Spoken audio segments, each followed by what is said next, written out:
আসসালামু আলাইকুম রহমতুল্লাহি ওবরকাতুহু। সম্মানিত দর্শক, বাংলাদেশের রাজনীতিতে এই মুহূর্তে কি আলোচিত হচ্ছে? দুটো বিষয়। পার্লামেন্টের ভেতরের রাজনীতি, আরেকটা হলো রাজপথের রাজনীতি। পার্লামেন্টের ভিতরে যা কিছু হচ্ছে এটাকে আবার আপনি দুই ভাগে বিভক্ত করতে পারেন। একটি হলো আমরা যা দেখছি। কি দেখছি? যে জুলাই সনদ, সংস্কার প্রস্তাব ইত্যাদি বিষয়াদি নিয়ে সংসদের ভেতরে এবং বাইরে বিতর্ক হচ্ছে। বিএনপি সঙ্গত কারণেই জুলাই সনদ তাদের মতো করে তৈরি করতে চাচ্ছে।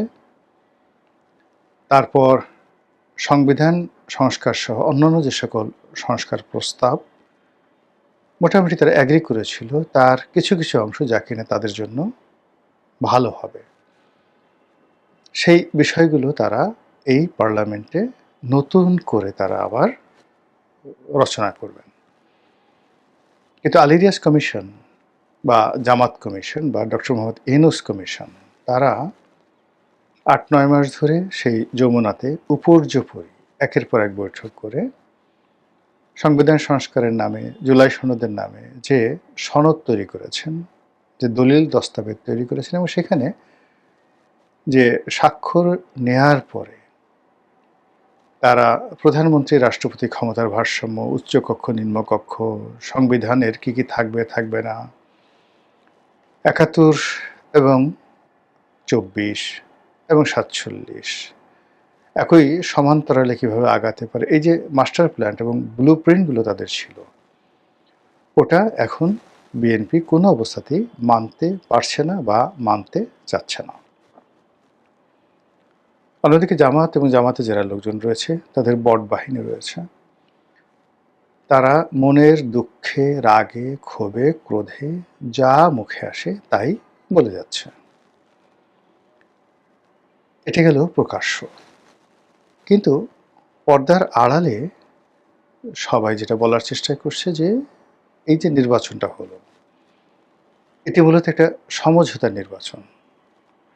ডক্টর মোহাম্মদ ইউনূস, সেনাবাহিনী, ভারত, চায়না, আমেরিকা, তারপর বিএনপি, জামাত, অন্যান্য যে সকল রাজনৈতিক দল ছিল এক্সেপ্ট আওয়ামী লীগ, তো সবাই মিলে একটা সমঝোতা করে সুন্দর একটা নির্বাচন জাতিকে উপহার দিয়েছে।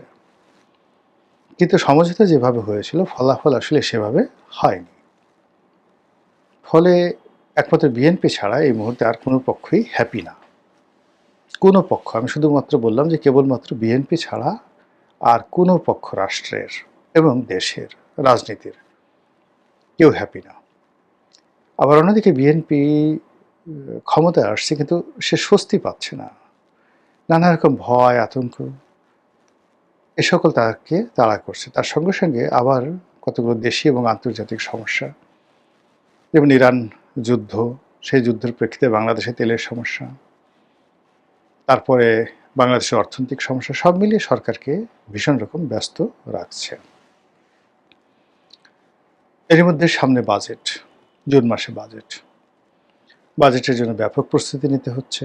কিন্তু এখনো পর্যন্ত সরকারের যে আয়ের যে খাতগুলো, সেটি কোনো অবস্থাতেই নিশ্চিত করা যাচ্ছে না। আর ব্যয়ের খাতগুলো ক্রমশ বেড়েই চলেছে। পরিস্থিতি যখন এরকম হয় তখন পানি ঘোলা হয়ে যায়, রাজনীতির ময়দান কুয়াশাচ্ছন্ন হয়ে যায়। আর এই অবস্থাতে বিভিন্ন পক্ষ রাজনীতির ময়দানে ঢুকে পড়ে। আমাদের এই রাজনীতির ময়দানে যে শূন্যতা রয়েছে, যে কুয়াশা রয়েছে, সেই কুয়াশা দিয়ে, শূন্যতা দিয়ে যদি কেউ রাজনীতিতে ঢুকে পড়ে এই মুহূর্তে, তাহলে আওয়ামী লীগ ছাড়া আর কে ঢুকবে? কেউ ঢুকবে না। তো আওয়ামী লীগের একটা অংশ বাংলাদেশে আছে, তারপর আওয়ামী লীগের একটা বিরাট অংশ দিল্লিতে আছে, দেশের অন্যান্য দেশে আছে, জেলখানাতে আছে, জেলের বাইরে আছে। যখন তারা ঢুকবে, তারা কি ধীরে ধীরে পিঁপড়ার মতো আস্তে আস্তে ঢুকবে, নাকি সুনামির মতো, ঝড়ের মতো ঢুকবে? তারা কি একজন একজন করে অনেকটা গেরিলা কায়দায় ঢুকবে, নাকি প্রচণ্ড ঝড়ের গতিতে দল বেঁধে একত্রে ঢুকবে? এই বিষয়গুলো নিয়ে আলোচনা করব। দ্বিতীয়ত হলো যে এই যে তারা যে ঢুকবে, এটি কিভাবে ঢুকবে, এই বিষয়টা নিয়ে আগে প্রথমে শুরু করি।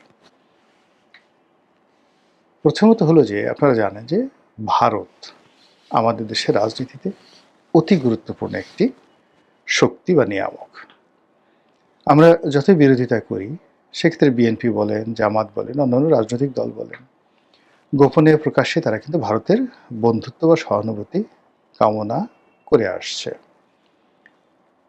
দ্বিতীয় ক্ষমতাধর রাষ্ট্র হল আমেরিকা। আওয়ামী লীগ তাদের কার্যকালে পুরো সময়টা ভারতকে খুশি রেখেছে, ভারতের বিশ্বস্ততা অর্জন করেছে এবং ভারত যে কোনো বিচারে আওয়ামী লীগের উপর নির্ভর করে, ডিপেন্ড করে। তো এই যে ভারতের উপর আওয়ামী লীগের বিশ্বস্ততা, আওয়ামী লীগের উপর ভারতের বিশ্বস্ততা, এটা এখনও আছে। যদি না থাকতো তাহলে শেখ হাসিনা এবং অন্যান্য যারা আছেন তাদের সবাইকে ভারত যেভাবে আশ্রয় দিচ্ছে, প্রশ্রয় দিচ্ছে, সহযোগিতা করছে এবং কেবলই মাত্র আওয়ামী লীগের জন্য ডক্টর মোহাম্মদ ইউনূসের মতো একজন বিশ্ববরেণ্য ব্যক্তি বাংলাদেশের ক্ষমতায় 17 মাস থাকা সত্ত্বেও তাদের দিকে ফিরে তাকায়নি। তো কাজেই বাংলাদেশের রাজনীতিতে আওয়ামী লীগকে ওয়াক ওভার দেওয়ার জন্য, আওয়ামী লীগের অনুপ্রবেশ ঘটানোর জন্য, আওয়ামী লীগের প্রত্যাবর্তন নিশ্চিত করার জন্য ভারত করছে না এমন কোনো কর্ম নেই।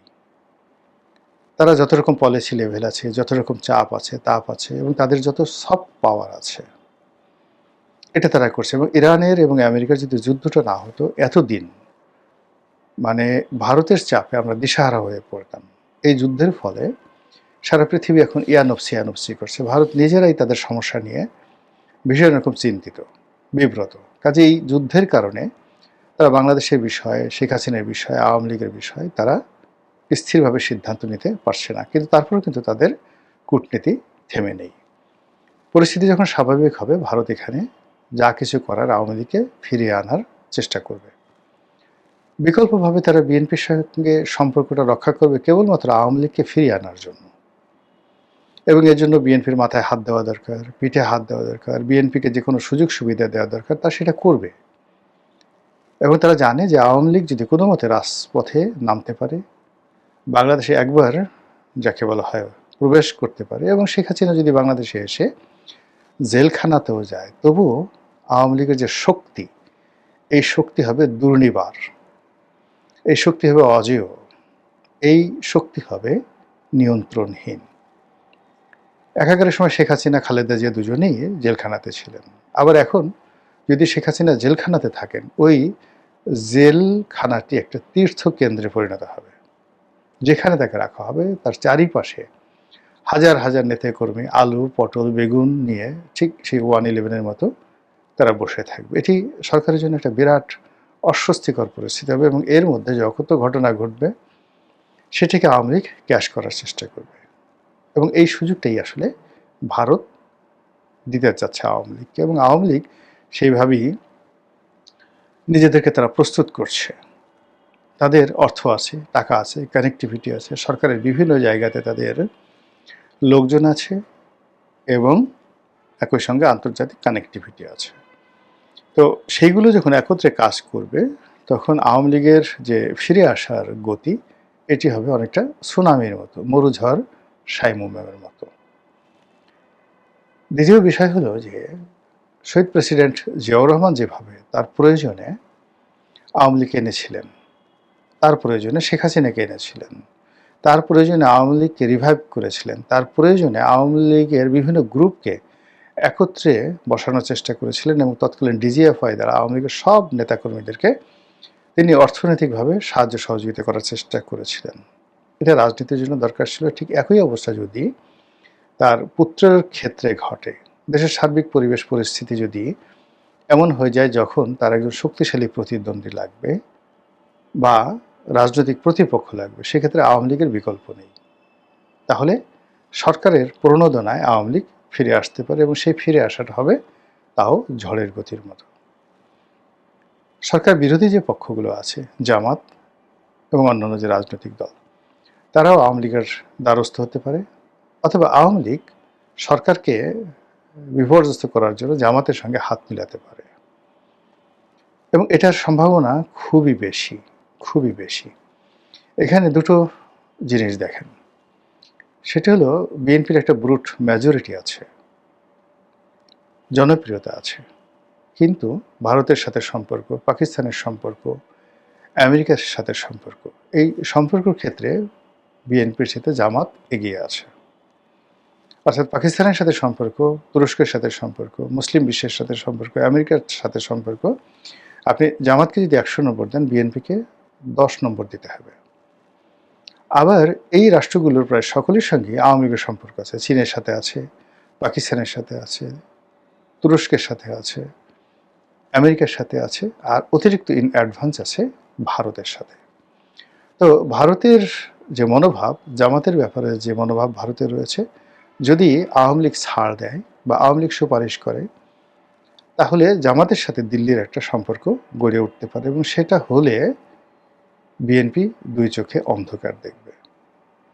তখন সরকার যতই কঠোর হোক, যতই ফাঁসি দেখ, যা কিছু করুক না কেন, সেক্ষেত্রে শেখ হাসিনার যে আগমন এবং আওয়ামী লীগের আগমন, এটি বন্ধ করতে পারবেন না। এই ভিডিওর দ্বিতীয় অংশ, যে এরকম ঘটনা যখন ঘটবে, শেখ হাসিনা ততদিন জীবিত থাকবেন কিনা। ফার্স্টে হলো, শেখ হাসিনার বয়স এখন প্রায় 78 বছর। ডক্টর মোহাম্মদ ইউনূস তার 10 বছরের বড়, সারা দুনিয়া ঘুরে বেড়াচ্ছে টন টন, এবং কথাবার্তা বলতেছে, তাতে মনে হয় যে সে 100 বছরের আগে সে একটু বসবে না, সারা দুনিয়া চষে বেড়াচ্ছে। তো শেখ হাসিনার যে শরীর স্বাস্থ্য, এটা ডক্টর মোহাম্মদ ইউনূসের চাইতে সুস্থ। শেখ হাসিনার যে শক্তিমত্তা, তার কথার যে ধারাবাহিকতা, তার বুদ্ধিমত্তা, তার প্রখরতা, এবং বয়সের কারণে যে জটিলতা নারীদের শরীরে হয়, তার একটিও শেখ হাসিনার মধ্যে নেই। বরং মনে হচ্ছে ক্ষমতা হারিয়ে তার বুদ্ধি বেড়ে গেছে, ক্ষমতা হারানোর পরে তার সাহস বেড়ে গেছে। এবং কলকাতাতে, দিল্লিতে এই যে আওয়ামী লীগের নেতাকর্মী যারা আছে, তাদের সঙ্গে কথা বলতে গিয়ে তিনি যে দৃঢ়তা দেখাচ্ছেন, এটি তার যারা প্রতিপক্ষ রীতিমতো তাদেরকে অবাক করছে। তো সেক্ষেত্রে যদি বিধাতার ডাক না আসে, আল্লাহর ডাক না আসে, আল্লাহ যদি হজরত আজরাইল আলাইহিস ইসলামকে শেখ হাসিনার কাছে না পাঠান, যে জানটা কবজ করে নিয়ে আসো, তাহলে শেখ হাসিনা এখন যে অবস্থা, যদি অসুস্থতা না হয়, তিনি হয়তো 100 বছর বাঁচলেন। মাহাথির মোহাম্মদ এখন 100 চেয়ে বেশি বয়স, পরিপূর্ণভাবে সুস্থ আছেন। তো রাজনীতিতে যদি এখন 78 বছর বয়স ধরেন, সেখান থেকে যদি আপনি 100 বছর বয়স ধরেন, তাহলে এখনও কত বছর? 28 বছর, 28 ইয়ার্স। বাদ দেন 90 বছর পর্যন্ত যদি থাকে, তবু তো 12 বছর। রাজনীতি এত জটিল একটা বিষয়, এখানে তো 12 সেকেন্ডের যে মূল্য, 12 সেকেন্ডে তছনছ হয়ে যায়, 12 মিনিটের দরকার হয় না। তো সেক্ষেত্রে কিভাবে কি ঘটবে আগামীতে, একমাত্র আল্লাহ রাব্বুল আলামিন জানে। এখন যেভাবে দেশের গড় আয়ু বৃদ্ধি পাচ্ছে, যেভাবে আল্লাহ শেখ হাসিনাকে সুস্থ রেখেছেন, যেভাবে শেখ হাসিনা কথাবার্তা বলে যাচ্ছেন, এতে তো আসলে বজ্রপাত ছাড়া মানে শেখ হাসিনার ইমিডিয়েট মৃত্যু সম্ভব হচ্ছে না। তো যার জন্য শেখ হাসিনার যারা প্রতিপক্ষ, তার ব্যাপারে যাদের আতঙ্ক রয়েছে, সে আতঙ্ক মনে হচ্ছে খুব সহসা কাটবে বলে আমি মনে করছি না। আসসালামু আলাইকুম রহমতুল্লাহি ওয়া বারাকাতুহু।